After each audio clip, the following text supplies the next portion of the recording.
Good evening all of you. Welcome in target nursing academy Jaipur. आज last class में हमने stroke के बारे में पढ़ा था। आज हम बात करेंगे हेड इंजरी के बारे में, हेड इंजरी के टाइप्स के बारे में, हेड इंजरी कैसे होती है, उसके क्या क्या साइन सिम्टम्स आते हैं और क्या उसका मैनेजमेंट होता है। तो बात करते हैं हेड इंजरी की कि हेड इंजरी क्या होती है। कि head injury refers to damage to any structure of brain. यानी कि हेड इंजरी जैसे नाम से ही पता लग रहा है कि हेड का मतलब सिर, और सिर के अंदर क्या होगा, या तो स्कल होगा या ब्रेन होगा। यानी कि जो इंजरी ब्रेन और स्कल को होती है उसको हम बोलते हैं हेड इंजरी। तो इसमें लिखा है कि head injury refers to damage, यानी कि तो इसके अंदर क्या होगा, डैमेज होगा, और वो भी किसमें, स्ट्रक्चर ऑफ ब्रेन। यानी कि ब्रेन के किसी स्ट्रक्चर में डैमेज हो या किसी संरचना में डैमेज हो तो उसको हम बोलते हैं head injury. Which leads to, जो क्या कोज करती है, break down of cranial bone और नर्व टिश्यू। इसके अंदर दो होगा, यानी कि एक तो होगा हमारा क्रेनियल बोन तो आती है स्कल के अंदर, और नर्व टिश्यू आते हैं ब्रेन के अंदर। यानी कि जिसमें क्या हो कि break down of cranial bone और नर्व टिश्यू, जिसमें या तो हमारी जो क्रेनियल बोन है, स्कल है, उसका फ्रैक्चर हो जाए या नर्व टिश्यू के अंदर इंजरी हो जाए, इसी को हम बोलते हैं हेड इंजरी। तो हेड इंजरी क्या होगी, break damage to any structure of brain which leads to break down of cranial bone and nerve tissue. यानी कि जिसके अंदर ब्रेन की संरचना के अंदर ऐसी डैमेज या ऐसा डैमेज जो किसको लीड करता हो, या तो स्कल का फ्रैक्चर हो या नर्व टिश्यू का डैमेज हो, उसको हम बोलते हैं हेड इंजरी। अब बात करते हैं इसके कॉजेस की कि कौन कौन से कॉजेस होते हैं जिनके अंदर क्या होता है, हेड इंजरी होती है। तो सबसे पहला होता है RTA। RTA क्या होता है, road traffic accident. Road traffic accident. अभी हमारी जो हेड इंजरी होती है ऑल ओवर इंडिया के अंदर मैक्सिमम हेड इंजरी जो होती है वो हमारी होती है रोड ट्रैफिक एक्सीडेंट के कारण। यानी कि जो एक्सीडेंट्स होते हैं ऑन रोड या ट्रेन की वजह से, उनको हम बोलते हैं RTA, और ये होती है मोस्ट कॉमन। यानी कि मोस्ट कॉमन का मतलब क्या हुआ कि सबसे ज़्यादा जो हेड इंजरी होती है वो किसकी वजह से होती है, रोड ट्रैफिक एक्सीडेंट के कारण। उसके बाद में सेकंड आता है गन शॉट इंजरी, जो आजकल काफ़ी प्रिविलेंस में है या चर्चा के अंदर है कि आज आए दिन कोई किसी को भी गोली मार देता है, तो वो भी किसके अंदर आता है, हेड, वो भी हेड इंजरी कोज करता है, और किसके अंदर आता है, गन शॉट इंजरी के अंदर। उसके बाद में आता है FFH। ये FFH क्या होता है, फॉल फ्रॉम हाइट। यानी कि जब हम किसी हाइट से गिर जाते हैं वो भी किसके अंदर आएगा, FFH के अंदर। और FFH की वजह से क्या होता है, हेड इंजरी। इसमें मोस्ट कॉमन जब हमारा कोई RTA या FFH होता है तो हम इसके मैनेजमेंट में ये पढ़ते हैं कि हम इसको क्या करते हैं, उस पेशेंट को सस्पेक्ट मानते हैं स्पाइनल इंजरी का भी। तो उसमें किस FFH का मतलब क्या होता है, fall from height. Fall from height. तो इसमें क्या होगा कि इसकी वजह से भी मैक्सिमम चांसेस जो होते हैं हेड इंजरी के होते हैं। उसके बाद में आता है स्टैब इंजरी। स्टैब इंजरी ये आजकल जो डोमेस्टिक वायलेंस होती है उनमें सबसे ज़्यादा यूज होने वाली जो जिसकी वजह से हेड इंजरी होती है वो है स्टैब इंजरी। इसको हम बोलते हैं नाइफ इंजरी। यानी कि चाकू की वजह से या किसी मतलब पैनी चीज़ या धारदार चीज़ की वजह से जो इंजरी होती है उसको बोलते हैं स्टैब इंजरी यानी नाइफ इंजरी। इसकी वजह से भी क्या होता है, हेड इंजरी होने के चांसेस होते हैं। अब हम बात करते हैं कि कोजेज में RTA, gun shot injury, FFH, stab injury, इसके अलावा और भी कोई अदर रीजंस हो सकते हैं, जैसे बच्चों के अंदर झगड़ा हो गया, बड़ों के अंदर झगड़ा हुआ, जो भी होगी जिसकी वजह से हेड इंजरी हो। लेकिन मेजर जो कोजेस है उनके अंदर आता है RTA। RTA जो है सबसे मेजर कोज है, मोस्ट कॉमन कोज है, जो कि आए दिन हर सेकेंड कहीं ना कहीं पूरे होल ओवर इंडिया में या होल ओवर वर्ल्ड में कहीं ना कहीं एक्सीडेंट हो रहा होता है। तो उसकी वजह से वो क्या लीड करता है, हेड इंजरी को। अब हम उसके बाद में बात करते हैं कि ये जो हेड इंजरी होती है इसके मैकेनिज्म क्या होती है, यानी मैकेनिज्म ऑफ इंजरी क्या होती है। तो इसके हम मैकेनिज्म ऑफ इंजरी की बात कर लेते हैं। मैकेनिज्म ऑफ इंजरी अगर आपको विजिबल हो रहा है तो ठीक है, अगर वरना इसमें मैंने लिखा है मैकेनिज्म ऑफ इंजरी कि इंजरी जो होती है हेड को या हेड ट्रॉमा जो होता है वो कैसे होता है। तो उसके लिए हम पहला बात करते हैं मैकेनिज्म ऑफ इंजरी में। एक होता है एसिलरेशन। एसिलरेशन इसमें क्या होता है, फॉर एग्जाम्पल कि मैं यहाँ खड़ा हूँ और कोई आए और मेरे सर पे मार दे, यानी कि मेरा सर जो है मतलब हेड जो है वो फिक्स है, लेकिन ऑब्जेक्ट जो है जैसे बंदूक से किसी ने गोली मारी तो गोली क्या है, मूविंग है, तो ऑब्जेक्ट जो है वो तो मूव करे और मेरा मतलब जो सर है वो फिक्स रहे, उसको हम बोलते हैं एसिलरेशन एक्सीडेंट या एसिलरेशन इंजरी, जिसके अंदर हेड फिक्स और ऑब्जेक्ट मूव करे, इसको बोलते हैं हम एसिलरेशन इंजरी। सेकंड वन आता है डेसिलरेशन। इसके अंदर क्या होगा, जस्ट अपोजिट। इसमें तो हेड फिक्स था, इसमें क्या होगा, हेड मूव करे और ऑब्जेक्ट फिक्स रहे। बहुत अच्छा एग्जांपल है, जैसे मॉर्निंग में कभी हम उठे, कभी कभी याद नहीं रहता, या फिर हम कहीं किसी अननोन प्लेस पे जा रहे हैं जिसपे ट्रांसपेरेंट ग्लास का जो डोर होता है वो लगा होता है, फिर थोड़ी देर बाद पता लगता है कि टन की आवाज़ आई है, टन की आवाज़ नहीं है, सर लगने की आवाज़ थी, तो वो किसके अंदर आते हैं, डेसिलरेशन में, जिसमें हम तो चल रहे हैं, ऑब्जेक्ट मूव स्थिर है। ऐसे हम किसी गेट से टकरा गए, आजकल फ़ोन चला रहे हैं, फ़ोन चलाते चलाते ध्यान नहीं रहा, पता था सामने दीवार है, ठुक गए, तो वो आते हैं किसके अंदर, डेसिलरेशन के, जिसमें हेड मूव करता है और ऑब्जेक्ट फिक्स रहता है। एक आता है डिफॉर्मेशन इंजरी। डिफॉर्मेशन इंजरी जैसे नाम से ही है कि इसके अंदर जो फॉर्मेशन होती है वो क्या हो जाती है, बिगड़ जाती है। इसके अंदर आते हैं स्कल बोन फ्रैक्चर, किसी का एक्सीडेंट हुआ और उसकी मतलब स्कल जो है उसका फ्रैक्चर हो गया, उसमें बोन डिफरेंट डिफरेंट पार्ट्स में टूट गई, वो किसके अंदर आएंगे, डिफॉर्मेशन के अंदर। और उसके जगह जगह स्किन क्या हो गई, उखड़ गई, वो डिफॉर्मेशन के अंदर आएगी। तो ये आते हैं हमारे डिफॉर्मेशन इंजरी के अंदर, जिसके अंदर स्कल फ्रैक्चर इसके अंदर आता है। ये जो हैशटैग का साइन है वो आता है, हम फ्रैक्चर के लिए डिनोट करते हैं। तो ये थी हमारी मैकेनिज्म ऑफ इंजरी, एसिलरेशन, डेसिलरेशन और डिफॉर्मेशन। तो ये हो गई मैकेनिज्म ऑफ इंजरी। अब हम बात करते हैं इसके टाइप्स की। जो हेड इंजरी है उसके कितने टाइप हो गए, 2 टाइप्स। अभी हमने बात की थी कि दो, इस हेड इंजरी जब पढ़ते हैं तो हेड पढ़ते हैं तो हेड में 2 चीज़ पढ़ते हैं, एक स्कल पढ़ते हैं, दूसरा ब्रेन पढ़ते हैं। तो पहला है स्कल, यानी स्कल क्या हो गया, जो हमारा विजिबल पार्ट होता है, इस स्किन जो है इसके नीचे एक बोन है, एक फ्लैट बोन है, वो क्या करती है, जिसके अंदर ब्रेन रहता है, उसके अंदर अगर इंजरी हो, उस बोन के इंजरी हो, उसको हम बोलते हैं स्कल इंजरी। और अगर उस बोन को क्रॉस करके भी इंजरी हमारे ब्रेन को हो जाए, उसको हम बोलते हैं ब्रेन इंजरी। मतलब हमारी जो बोन के बाद इंजरी है ब्रेन को, उसको ब्रेन इंजरी। स्कल इंजरी में क्या है, हमारा सबसे पहला है लीनियर फ्रैक्चर। इसमें क्या होगा, लीनियर फ्रैक्चर को बोलते हैं hairline fracture. Hairline fracture यानी हेयर लाइन जो फ्रैक्चर होता है वो आते हैं लीनियर के अंदर, किसी भी बोन में हो सकता है। यानी हम जिसको बोलते हैं हेयर लाइन फ्रैक्चर, जिसमें बोन जो होती है अपने अलाइनमेंट में रहती है, ना तो क्रॉस नहीं करती, और क्या होगी कि केवल एक हेयर लाइन, मतलब हमारे बाल की तरह उसके अंदर केवल एक लाइन प्रेजेंट होगी, लेकिन बोन क्या होगी, टूट जाएगी। और वो हेयर लाइन मतलब केवल हमें ऊपर से जब एक्सरे करवाते तो दिखता है क्या, एक हेयर लाइन, तो उसको बोलते हैं लीनियर फ्रैक्चर। एक होता है डिप्रेस या सप्रेस फ्रैक्चर। इसमें क्या होगा, मान लो कि किसी ने मेरे सर पे मारा, तो मेरी बोन जहाँ पे इंजरी हुई है वहाँ से क्या होगी, नीचे चली जाएगी, और किस में चली जाएगी, ब्रेन टिश्यूज़ के अंदर। उसको हम बोलते हैं डिप्रेस या सप्रेस, जहाँ से बोन जो होती है वो कहीं किसी एक पार्ट से, जैसे ये बोन है वो इस जगह से डिप्रेस हो जाए, तो ये नीचे जो गई है इसको हम बोलते हैं डिप्रेस फ्रैक्चर। उसके बाद में आता है कंपाउंड फ्रैक्चर। कंपाउंड का मतलब, कंपाउंड तो हमने जैसे फ्रैक्चर में पढ़ा था कि कंपाउंड फ्रैक्चर जो होता है जिसके अंदर एक बोन मल्टीपल फ्रैगमेंट्स में या छोटे छोटे टुकड़ों में टूट जाए, उसको हम बोलते हैं कंपाउंड फ्रैक्चर। तो ये थी हमारी स्कल इंजरी। अब हम बात करते हैं ब्रेन इंजरी की, कि ब्रेन इंजरी जो होती है उसके अंदर सबसे पहला आता है कॉन्फ्यूजन। कॉन्फ्यूजन क्या होता है, ये हमने अमूमन ज़्यादातर देखते हैं कि जब कभी हमारे हाथ में या कहीं पे भी इंजरी हो जाती है और हमारे वहाँ पे ब्लूइशनेस हो जाती है, कि जैसे किसी गेट में आ गई या कहीं पे किसी चीज़ के अंदर जाने के बाद वहाँ पे कभी कभी क्या होता है, जिसको हम बोलते हैं कि खून जम गया मेरे, तो खून जमना जो होता है वो किसके अंदर आता है, कॉन्फ्यूजन के अंदर। और ये क्या होता है कि ब्लड वेसल्स के अंदर ब्रूसिंग इंजरी जो होती है, मतलब इसके अंदर ये कन्फ्यूजन में कि अगर ब्रेन टिश्यूज जैसे हिल जाते हैं तो उसको हम बोलते हैं कंफ्यूजन के अंदर आता है वो, जिसमें खून जमना। कंफ्यूजन का मतलब होता है कि जैसे कभी हमने सडन हेड को मूव किया तो हमारे अंदर से जो ब्रेन होता है तो वो उसके न्यूरॉन्स जो होते हैं वो हिल जाते हैं। उसकी वजह से क्या होता है, कभी कभी हमें वर्टाइगो, हेडेक, फिर काफ़ी बार होता है ना कि बच्चे जैसे घूमते रहते हैं, जैसे हमने बचपन में घूमा था, तो घूम घूम के अपन क्या होता है, कुछ देर के लिए रुकते हैं तो हमारा ब्रेन मूव करता रहता है। लेकिन इसमें क्या होगा, हेड इंजरी जब होगी तो जब किसी सडन मूवमेंट की वजह से ब्रेन के टिश्यू जो हिल जाते हैं उसको हम बोलते हैं कन्फ्यूजन। और जबकि कंफ्यूजन के अंदर क्या होता है, हमारी ब्लड वेसल्स जो होती है उनके अंदर इंजरी की वजह से एक जगह खून या तो बाहर निकल के आ जाएगा, यानी ऊजिंग ऑफ ब्लड हो जाती है और वो किसी एक पर्टिकुलर जगह पे आके जम जाती है, उसको बोलते हैं कंफ्यूजन। कंफ्यूजन के अंदर तो क्या होगी, मूवमेंट इंजरी होती है, मूवमेंट ऑफ ब्रेन टिश्यू, इसको हम बोलते हैं जर्किंग ऑफ ब्रेन टिश्यू। यानी कि जर्किंग का मतलब झटका, इतना जोर से झटका लगे कि हमारे ब्रेन के टिश्यू हिल जाए, उसको हम बोलते हैं जर्किंग ऑफ ब्रेन टिश्यू, जिसको हम बोलते हैं कंफ्यूजन। और कंफ्यूजन के अंदर क्या होता है कि हमारी जो, जैसे कभी कभी हम चल रहे हैं और दीवार से अगर हमें लग जाए तो वहाँ पे क्या होता है, ब्लड जो होता है आके बाहर आके और वो जम जाता है, उसको हम बोलते हैं कंफ्यूजन। ऐसे ब्रेन के अंदर क्या होता है कि ब्लड मतलब माइन्यूट ब्लड वेसल्स होती है, उनके अंदर अगर कभी ब्रूसिंग हो जाए तो उसकी वजह से क्या होता है कि जो ब्लड होता है बाहर आके जम जाता है, जिसको हम बोलते हैं कंफ्यूजन। उसके बाद में होता है लैसरेशन या हेमेटोमा।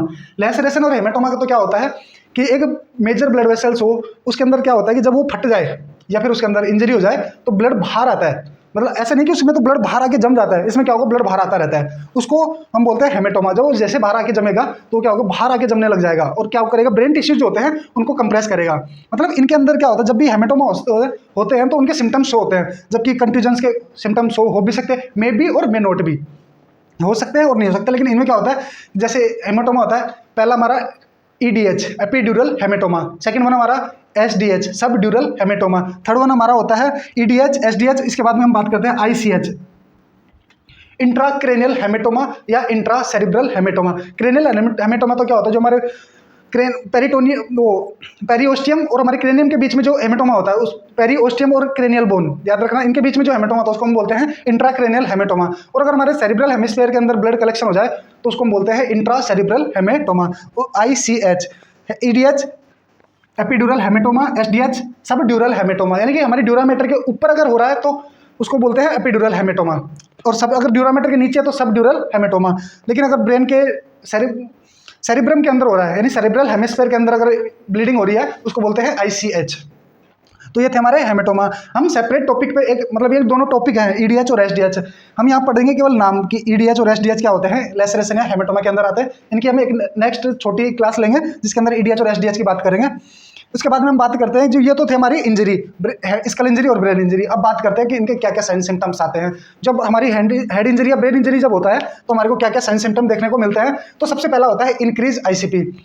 जब भी ब्रेन के अंदर इंजरी होगी, ब्रेन इंजरी होगी, तो ब्रेन के अंदर क्या होता है, टिश्यूज जो होते हैं वो अपना स्थान छोड़ देते हैं। जैसे मान लो कि हमारा ये ब्रेन था, ये हमारी स्कल बोन थी। जब ये ब्रेन के अंदर इंजरी होती है तो ये ब्रेन क्या होती है, ब्रेन टिश्यू हिलते हैं, या ब्रेन कहें कि ब्रेन जो होता है वो थोड़ा फैल जाता है। जब ये फैल जाता है तो क्या होता है कि इसके अंदर एक फ्लूइड होता है CSF।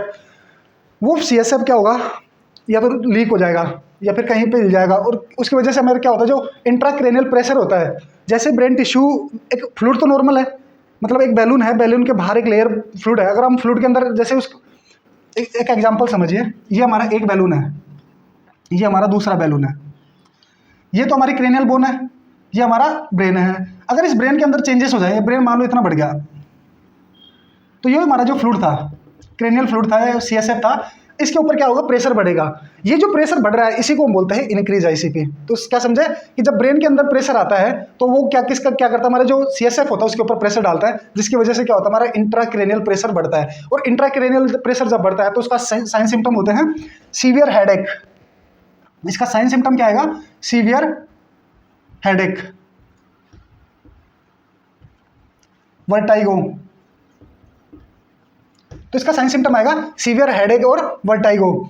तो इसके बाद में ये तो था इंक्रीज ICP कि जब हेड इंजरी होगी तो क्या होगा, ICP इंक्रीज होगा। सेकंड वन है अल्टर्ड LOC, यानी कि लॉस ऑफ कॉन्शियसनेस, कि जिस पेशेंट को हेड इंजरी होती है उसका कॉन्शियसनेस लॉस हो जाता है, उसको याद नहीं रहता कि मैं कहाँ हूँ, कैसे हूँ, यहाँ कैसे आया, वो सारी उसको क्या हो जाती है, वो खो जाते हैं, मतलब उसकी कॉन्शियसनेस लॉस हो जाती है, उसको बोलते हैं अल्टर्ड LOC।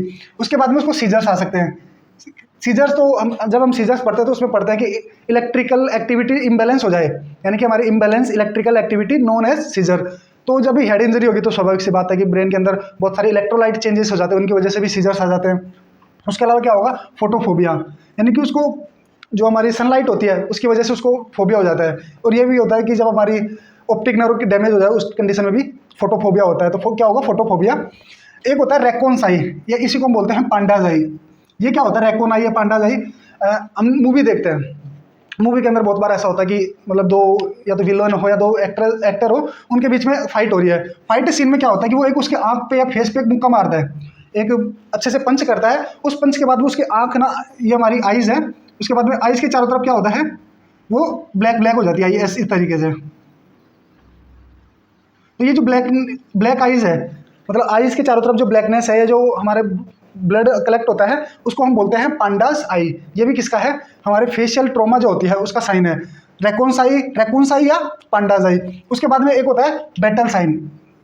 ये नोर सेट, जब हम नोर सेट की तैयारी करते हैं तब ये इंपॉर्टेंट साइन होते हैं, battle Sai, raccoon Sai, increase ICP, rhinorrhoea और ओटोरिया। ये इंपॉर्टेंट साइन है, इनको याद रखना, ये इन फ्यूचर भी काम देंगे और आज भी काम देंगे। तो rhinorrhoea, otorrhoea, raccoon Sai. Battle Sai में क्या होता है कि हमारे कान के पीछे जो यहाँ पे हुआ है, आंख के चारों तरफ हुआ है, ये ब्लैकनेस, ये हमारे कान के पीछे स्टार्ट हो जाती है, यानी कि हमारा ईयर है तो ईयर के पीछे क्या होगा, ये ब्लैक ब्लैक ब्लैक ब्लैक हो जाएगा। इसको हम बोलते हैं बैटल साइन। कि जैसे किसी, जब कोई युद्ध में लड़के आता है तो उसके जब पीछे वो उसके जो ब्लड कलेक्ट हो जाता है उसके बाद में उसको हम बोलते हैं बैटल साइन। इसके बाद में आता है नोज और ईयर ब्लीडिंग, सबसे डेंजर साइन है, अगर इसको हम लिखते हैं डेंजर साइन। अगर किसी के नोज से या ईयर से ब्लीड हो रहा है, इसका मतलब उसको सीवियर ट्रॉमा हुआ, इसको सीवियर ट्रॉमा है या इंजरी है किसकी, ब्रेन की या हेड की। वरना अदरवाइज क्या होता है, हमारी नोज और ईयर से ब्लीड नहीं होता, किस कंडीशन में, जब अगर हेड इंजरी हुई है और अगर नोज और ईयर ब्लीड कर रहा है, इसका मतलब उसको ब्रेन इंजरी हुई है जिसकी वजह से उसके ये ब्लीडिंग हो रही है। उसके बाद में आता है राइनोरिया और ओटोरिया। राइनो वर्ड यूज़ करते हैं नोज के लिए कि अगर नाक से फ्लूइड आ रहा है तो उसको हम बोलते हैं राइनोरिया, और एक ओटोरिया यानी कि कान से, ओटो वर्ड यूज़ करते हैं कान के लिए। अगर कान से फ्लूइड आ रहा है, इसमें क्या होता है, क्लियर कलरलेस फ्लूइड आता है, clear colourless, COLR, colourless fluid. ये क्लियर कलरलेस फ्लूइड जो होता है ये हमारे नाक से आता है तो इसको हम राइनोरिया बोलते हैं, कान से आता है तो इसको ओटोरिया बोलते हैं। और इसके लिए हम 2 टेस्ट करवाते हैं, एक हेलो टेस्ट और एक CSF ग्लूकोज टेस्ट। तो अभी तो इतना ये याद रखो कि जो राइनोरिया और ओटोरिया क्या होता है, ये इसका साइन सिम्टम है जिसके अंदर इसमें नाक से फ्लूइड आता है और इसके अंदर ओटोरिया आता है। इसकी बात हम नीचे करेंगे। तो ये हो गया हमारे साइन एंड सिम्टम, ये मेजर साइन एंड सिम्टम्स हैं। इसके अलावा उसको क्या हो सकता है, वो कोमा के अंदर जा सकता है, LOC हो गई, उसको सीवियर हेडेक होता है, उसको वर्टाइगो हो जाता है, डिजीनेस हो जाता है, गिडीनेस उसको हो जाता है। ये सारे सिम्टम्स होते हैं, लेकिन ये उसके मेजर साइन एंड सिम्टम्स है। अब हम बात करते हैं डायग्नोसिस की, कि हम उसको कैसे डायग्नोस करें उस पेशेंट को कि इसको क्या हुआ है, हमारी हेड इंजरी हुई है। तो सबसे मेजर जो होता है, पहले हम उसका क्या करते हैं, सबसे पहला कुछ नहीं करना होता, सबसे पहले आते हैं तो उसकी हिस्ट्री लेते हैं कि कैसे हुआ, कब हुआ, कितनी देर पहले हुआ, कौन किसने देखा, क्या देखा। तो उसकी हम क्या करेंगे, हिस्ट्री। उसके बाद हम उसका करते हैं फिजिकल एग्जामिनेशन कि उसको कहीं से ब्लीडिंग हो रही है क्या, इंजरी कहाँ पे हुई है, ब्रेन के अंदर क्या हुआ है, हाथ टूटा है क्या, पैर टूटा है क्या, वो या फिर उसके कहीं स्टमक की इंजरी है, चेस्ट इंजरी है, उसको हम क्या करते हैं, फिजिकल एग्जामिनेशन, BP कितना है, मतलब पल्स कितनी है, ये सारी उसके अंदर चेक करते हैं। उसके बाद में जो हमारा रेडियोलॉजिकल एग्जामिनेशन आता है, इसको हम उसमें क्या क्या करवाते हैं, एक्सरा करवाते हैं। जिस कहीं का भी मतलब कहीं पे भी इंजरी हुई है वहाँ का हम एक्सरा करवाएंगे, लेकिन हम हेड इंजरी पड़ रहे हैं तो इसलिए हम उसका हेड क्या करवाएंगे, स्कल का एक्सरा, स्कल एक्सरा। उसके बाद में हम करवाएंगे CT, computed tomography scan, CT scan है ना। उसके बाद में MRI। CT और MRI उसके क्या होते हैं, डायग्नोसिस ऑफ चॉइस, यानी कि इनके अंदर हम हेड इंजरी को इजीली आइडेंटिफाई कर पाते हैं। तो डायग्नोसिस में क्या हो गया, history, physical examination, x-ray, CT और MRI। उसके बाद में हम करवाते हैं हेलो टेस्ट और CSF ग्लूकोज टेस्ट। ये जो टेस्ट करवाते हैं हम कब करवाते हैं, जब किसी पेशेंट को राइनोरिया हो और ओटोरिया हो। हेलो टेस्ट के अंदर क्या करवाते हैं, हम एक गोज पीस लेते हैं, जो व्हाइट कलर का गोज पीस होता है जो हम ड्रेसिंग के में यूज़ करते हैं, उसको लिया हमने। उसके ऊपर हम क्या करते हैं, इस फ्लूइड को डालते हैं, किसको, CSF को, जो हमारे कहाँ से आ रहा है, नोज से। ये मान लो हमारा क्या है, वो गोज पीस है, हमने यहाँ पे फ्लूइड डाला, वो CSF डाला। अगर उसके सेंटर में रेड कलर का ये और साइड में येलो कलर का, सेंटर में तो रेड कलर का डॉट स्पॉट बन जाए, रेड स्पॉट, और उसका पेरीफेरी जो है वो येलो हो जाए, उसको हम बोलते हैं हेलो टेस्ट। तो इसका मतलब क्या है कि इसके अंदर CSF प्रेजेंट है। तो ये CSF को चेक करने का है halo test. CSF glucose test में हम क्या करते हैं, उसका CSF जो है उसमें ग्लूकोज का टेस्ट करवाते हैं। अगर उसमें ग्लूकोज प्रेजेंट है तो उसका मतलब CSF है, क्योंकि CSF के अंदर क्या मिलता है, ग्लूकोज मिलता है। अदरवाइज अगर क्लियर फ्लूइड होता है या फिर नाक से कोई फ्लूइड आ रहा था उसके अंदर ग्लूकोज नहीं होता, जबकि CSF के अंदर ग्लूकोज है, इसलिए हम इसको क्या करवाते हैं, CSF ग्लूकोज टेस्ट और हेलो टेस्ट। हेलो टेस्ट में हम वही गोज पीस के अंदर फ्लूइड डाल के और उसका देखते हैं कि अगर रेड रिंग सेंटर के अंदर है तो CSF प्रेजेंट है। तो ये था हमारा diagnosis. Both halo and CSF glucose test use for CSF leakage from ear और नोज, कि जो हम क्या करवाते हैं, हेलो ये दोनों, इन दोनों के लिए करवाते हैं। जैसे राइनोरिया हुआ तो हम ये दोनों टेस्ट करवा सकते हैं, ओटोरिया हुआ तो हम ये दोनों टेस्ट करवा सकते हैं। तो ये थी हमारी हेड इंजरी की डायग्नोसिस। अब हम बात करते हैं कि इसका मैनेजमेंट क्या करेंगे। मैनेजमेंट में हम बात करेंगे पहले मेडिकल मैनेजमेंट की। तो मेडिकल मैनेजमेंट क्या होता है कि हमने भी जो साइन सिम्टम्स देखे थे उनको दवाइयों के द्वारा ठीक करना मेडिकल मैनेजमेंट के अंतर्गत आता है। तो पहला हमारा मेडिकल मैनेजमेंट में है मैनिटोल। मैनिटोल क्या होता है, हमारा ऑस्मोटिक डायूरेटिक्स है। तो ये क्या करता है कि जो फ्लूइड होता है उसको यूरिन के थ्रू बाहर निकाल देता है, जिसकी वजह से हमारा ICP कंट्रोल होता है। ये किस में हेल्प करता है, डिक्रीज ICP, यानी कि हमारा जो ICP था जो बढ़ गया था, जिसकी वजह से सीवियर हेडेक होता है, उसको ट्रीट करने के लिए हम क्या करते हैं, मैनिटोल देते हैं। और मैनिटोल क्या होता है, ऑस्मोटिक डायूरेटिक्स के अंदर आता है। उसके बाद में जो हमारे सीजर्स आ रहे थे उनको प्रिवेंट करने के लिए हम क्या करते हैं, एंटी सीजर्स मेडिसिन देते हैं, जिसके अंदर हम फेनिटोइन, लेविट्रासिटाम ये देते हैं इसके अंदर। या फिर अगर सीजर्स बहुत ज़्यादा हैं तो हम उनके अंदर क्या करते हैं, सिडेटिव्स का यूज़ करते हैं, जिसके अंदर हम मिडाजोलाम दे सकते हैं पेशेंट को और उस प्रोपोफोल यूज़ कर सकते हैं। लेकिन इनको हम क्या होता है कि उस पेशेंट के अंदर ऑलरेडी उसका जो BP है वो फ्लक्चुएट करता है, तो उस वजह से हम इनको अवॉइड करते हैं और बजाय उनको मेडिकली ट्रीट करते हैं।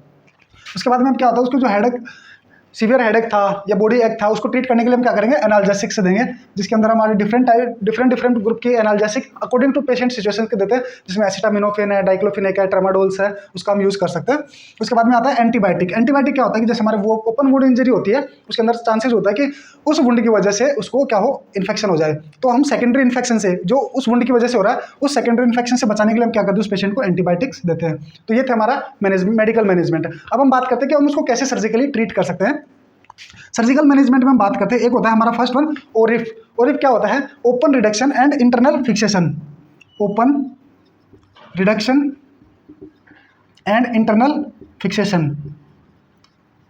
इंटरनल फिक्सेशन, इसमें हम क्या करेंगे, हमारा जो स्कल बोन जो फ्रैक्चर हुई थी, अगर उसका कोई पार्ट इनसाइड चला गया है तो हम उसको क्या करते हैं, सर्जिकली वापस निकाल के और उसको उसकी जगह पर प्लेस करते हैं। अगर ऐसा होता है तो ठीक है, वरना हम उस बोन को निकाल देते हैं। तो उसको हम बोलते हैं ओपन रिडक्शन, यानी कि उसको हमारे क्रेनियम को खोल के और उसको ठीक करना, ओपन रिडक्शन, उसको ठीक करना। और इंटरनल फिक्सेशन, अगर ऐसा होता है तो हम उसको क्या कर देते हैं, इंटरनली फिक्स कर देते हैं, उसको बोलते हैं ओरिफ। उसके बाद में होता है क्रेनियोटोमी। क्रेनियोटोमी में क्या होता है कि हम, टोमी का मतलब होता है उसके अंदर छेद करना, यानी कि क्रेनियम के अंदर छेद करके, और डिकम्प्रेसिव अगला है हमारा डिकम्प्रेसिव क्रेनियोटोमी। और क्रेनियोटोमी में क्या है कि इसके अंदर हम क्रेनियोटोमी में हम बोन फ्लैप हटा के उसको निकाल लेते हैं, जबकि डिकम्प्रेसिव क्रेनियोटोमी में क्या करते हैं कि हमारा अगर कंप्रेशन है, जो बोन के फ्रैक्चर की वजह से ब्रेन टिश्यू पर जो कंप्रेशन है उसको रिलीव करने के लिए हम क्या करते हैं, डिकम्प्रेसिव क्रेनियोटोमी, जिसमें हम एक बोन का फ्लैप हटाते हैं और उसको हम क्या करते हैं, हमारी पेरिटोनियम जो होती है उसके सबक्यूटेनियस में रख देते हैं। फिर अगर जैसे वो ब्रेन हील हो जाता है उसके बाद हम उसको वापस निकाल के लगा देते हैं। तो ये हमारा क्या होता है, डिकम्प्रेसिव क्रेनियोटोमी और क्रेनियोटोमी। अब उसके बाद में हम बात करते हैं नर्सिंग मैनेजमेंट की, कि नर्सिंग मैनेजमेंट क्या हो, कि एक नर्स कैसे मैनेज करेगी उस पेशेंट को। तो उसमें सबसे पहले होता है कि नर्सिंग मैनेजमेंट में प्रिवेंट ब्लीडिंग। सबसे फर्स्ट वन कि जब जैसे पेशेंट आपके पास आया तो आपका काम है कि उसकी जो ब्लीडिंग हो रही है उस ब्लीडिंग को स्टॉप करना, क्योंकि अगर ब्लीडिंग हो रही, आपने उसको उसके ऊपर ध्यान नहीं दिया, आप पहले हिस्ट्री लेने लगे, ऐसा नहीं करना। पहले हमें उसको क्या करना, ब्लीडिंग स्टॉप करनी है, अदरवाइज पेशेंट शॉक में चला जाए और पेशेंट की डेथ हो जाएगी। तो उससे अच्छा है कि हम हिस्ट्री और फिजिकल एग्जामिनेशन बाद में लेंगे, पहले हम ब्लीडिंग को स्टॉप करेंगे। उसके बाद में हम चेक करेंगे उसका एयरवे, ब्रीदिंग और फिर सर्कुलेशन, इनको चेक करेंगे और उसके वाइटल्स चेक करेंगे कि पेशेंट के वाइटल्स ठीक है, नॉर्मल है, या उनके अंदर मतलब फ्लैक्चुएशन है या फिर प्रॉब्लम्स है, तो उसको हम असेस करेंगे। उसके बाद में monitor neurological status. Neurological status को मॉनिटर कैसे करते हैं, उसके लिए हमें एक स्कोर होता है GCS। GCS के बेसिस पे हम पेशेंट को माइल्ड, मॉडरेट, सीवियर इंजरी के अंदर रखते हैं। अगर जब हम हेड इंजरी को बात करते हैं तो हेड इंजरी की अगर हम टाइप्स की बात करें सीवियरिटी के अकॉर्डिंग, तो हम उसको माइल्ड, मॉडरेट और सीवियरिटी, माइल्ड, मॉडरेट और सीवियरिटी के अंदर रखते हैं, मॉडरेट और सीवियरिटी। इसको हम क्या करते हैं, इसी GCS स्कोर के बेसिस पे रखते हैं। अगर 13 से 15 के बीच GCS स्कोर है तो उसको माइल्ड, अगर 9 से 13 के बीच में है, 9 से 12 के बीच में है तो उसको हम मॉडरेट, और लेस देन 8 है तो उसको हम किसके अंदर रखते हैं, सीवियर के अंदर रखते हैं। तो सीवियर होता है, सीवियर पेशेंट हमारे ऑब्वियसली कोमा के अंदर होंगे, या लॉस ऑफ कॉन्शियसनेस कंडीशन जो होती है वो सीवियर के अंदर आती है। अगर पेशेंट का अल्टर्ड सेंसोरियम है, कंफ्यूजन्स है, तो वो उसके अंदर आता है मॉडरेट के अंदर। और माइल्ड के अंदर पेशेंट नॉर्मली ट्रीट रहता है, मतलब नॉर्मली रहता है और उसको नॉर्मली ही ट्रीट करते हैं। तो हम उसका क्या करेंगे, मॉनिटर न्यूरोलॉजिकल स्टेटस, और कैसे करेंगे, GCS के थ्रू। उसके बाद में क्लीन वुंड को क्लीन करेंगे किससे, एंटीसेप्टिक सॉल्यूशन से, कि हमारा अगर वुंड है तो उसको सेकेंडरी इन्फेक्शन से बचाने के लिए हम उस वुंड को क्या करते हैं, क्लीन करते हैं। तो ये था हमारा management, medical management, surgical management और नर्सिंग मैनेजमेंट।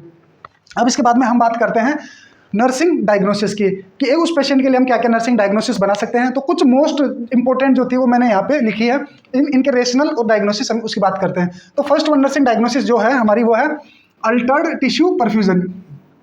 यानी कि नर्सिंग डायग्नोसिस में क्या होगा, एक नर्स क्या डायग्नोस करेगी कि altered tissue perfusion related to hypotension और हेमेटोमा। उसका टिश्यू है, टिश्यू परफ्यूजन जो है वो क्या हो गया, अल्टर्ड, और क्यों हो गया है, या तो उस पेशेंट को क्या हो गया, हाइपोटेंशन हो गया, उस पेशेंट को इंजरी हो गई, हेमेटोमा हो गया, या हेमरेज हो गया। हेमरेज और हाइपोटेंशन की वजह से क्या होगा, जैसे ब्लड प्रेशर डिक्रीज होगा तो जो हमारे सेरिब्रल परफ्यूजन है वो डिक्रीज हो जाएगा।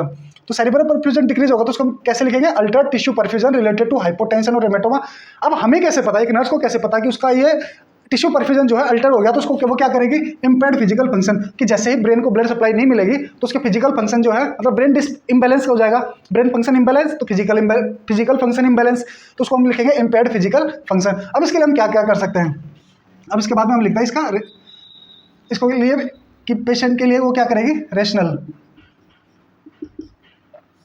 कि वो पेशेंट जो है इसको करने के लिए पेशेंट के लिए नर्स क्या करेगी, प्रिवेंट ब्लीडिंग। सबसे पहला काम उसका है ब्लीडिंग को रोकना। उसके बाद में असेस TPR BP, यानी कि उसके फिजिकल मतलब उसका जो भी उसका TPR BP है उसको वो असेस करेगी। क्यों असेस करेगी कि अगर उसके मान लो उसको ऑलरेडी पेशेंट हाइपोटेंशन में है, शॉक के अंदर है, तो उसको फ्लूइड देना जरूरी है, क्योंकि अगर शॉक में हुआ तो उसकी हार्ट रेट जो होगी वो क्या होगी, उस पेशेंट को ऑलरेडी टैकीकार्डिया होगा, तो उसको वो क्या करेगी, TPR BP को असेस करेगी और उसको क्या प्रोवाइड करवाएगी, प्रोवाइड फ्लूइड।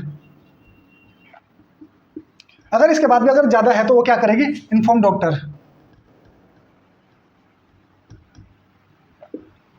तो ये हो गया हमारा फर्स्ट वन, पहली नर्सिंग डायग्नोसिस, इसके अंदर क्या होगा, अल्टर्ड टिश्यू परफ्यूजन, है ना। सेकंड वन है ineffective airway clearance. Second most priority जो है वो हमारी है इनइफेक्टिव एयरवे क्लियरेंस। इसके अंदर क्या होगा कि जो हमारा एयरवे है उसको क्लियरेंस को प्रायोरिटी दी है, इसमें वो क्या होगा, इनइफेक्टिव। क्यों, रिलेटेड टू कोमा और ब्लीडिंग, यानी क्योंकि जब कोई पेशेंट अगर कोमा के अंदर गया है, उसको ब्लीडिंग हो रही है, किसके अंदर, एयरवे के अंदर, ब्लीडिंग इनटू एयरवे, तो क्या होगा, प्रॉपर ब्रीदिंग नहीं कर पाएगा। तो इसलिए हम उसका एयरवे को असेस करेंगे कि इस पेशेंट को प्रॉपर ब्रीदिंग है या नहीं है, और वो कैसे करेंगे, असेस बाय ब्रीदिंग। तो ineffective airway clearance related to coma और bleeding into airway as evidence by, और कैसे हम उसको, उसका एविडेंस क्या है कि उस पेशेंट के एयरवे के अंदर ब्लीडिंग हो रही है, तो वीजिंग साउंड आएगी, यानी घर घराहट की साउंड जो आती है, ये नॉइजी ब्रीदिंग जो होती है उसको बोलते हैं वीजिंग। अब जब ये हो रही है तो उसको हम क्या करेंगे, उस पेशेंट को क्या है, एयरवे ऑब्स्ट्रक्शन है, और हम क्या करेंगे, उस एयरवे को क्लियर करेंगे। उसके अलावा नर्स इसमें क्या कर सकती है, nursing role, clear airway by suction, prevent bleeding,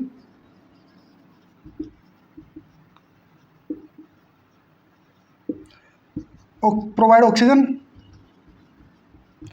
तो जब हमें एक नर्सिंग डायग्नोसिस है तो उसके साथ हमें तीन इसके क्या लिखने हैं, नर्सिंग रोल लिखने हैं या नर्सिंग रिलेवेंस या रैशनल लिखने हैं। उसके बाद में ये हो गया हमारा ineffective airway clearance. Third one है डेफिशिएंट फ्लूइड वॉल्यूम, उसको क्या हो गया, उसकी बॉडी के अंदर फ्लूइड वॉल्यूम की कमी हो गई है, या हम कहें कि ब्लड वॉल्यूम जो है कम हो गया। क्यों, inability to take fluid by mouth, ये सबसे कॉमन फिनोमिना होता है, क्योंकि जब किसी पेशेंट को हेड इंजरी होती है तो उसको डॉक्टर मना करता है कि उसको आप कुछ ना पिलाएं, उसको ओरली कुछ नहीं देना, उसको एनपीओ रखना होता है। क्यों एनपीओ क्यों रखते हैं उसको, अगर हमने उसको कुछ ओरली कुछ दिया और उस पेशेंट का अगर जो हमारा डिग्लूटिनेशन सेंटर अगर इम्प्रॉपर वर्किंग कर रहा है तो क्या होगा, वो एस्पिरेट कर जाएगा, और एस्पिरेशन की वजह से उसको एस्पिरेशन न्यूमोनाइटिस होगा और वो पेशेंट डेथ हो जाएगी।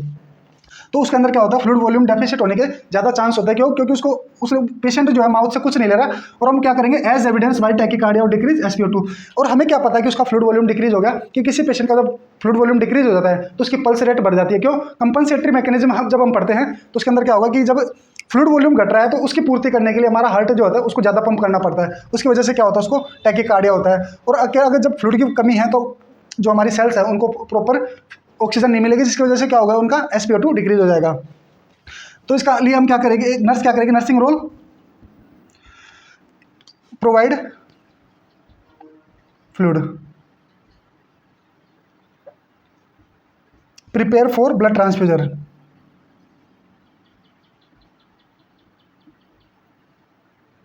Prepare for blood transfusion. उसके बाद में वो क्या करेगी, इन्फॉर्म डॉक्टर, कि अगर पेशेंट शॉक में चला गया तो उसको क्या करना है, डॉक्टर को इन्फॉर्म करना है।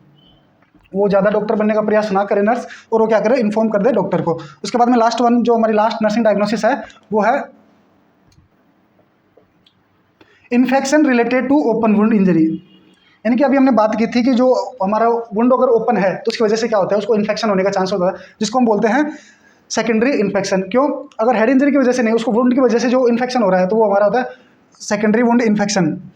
Infection related to open wound injury as evidence by increase body temperature, कि जब भी क्या होगा, उस पेशेंट को इंजरी होगी या इन्फेक्शन होगा तो उस वजह से क्या होगा, इन्फेक्शन कोज करता है कि इसमें एंटीजन एंटीबॉडी फाइट होती है, और जिसकी वजह से हमारा बॉडी टेम्परेचर इंक्रीज होता है, और वो इंक्रीज होता है वो लीड करता है, वो बताता है क्या पेशेंट को क्या हो गया, इन्फेक्शन। तो उसके लिए क्या करेगी, नर्स जो होती है उस वुंड को क्लीन करेगी, एंटीसेप्टिक सॉल्यूशन यूज़ करेगी, उसके बाद में डॉक्टर को इन्फॉर्म करेगी कि पेशेंट को इन्फेक्शन हो गया है।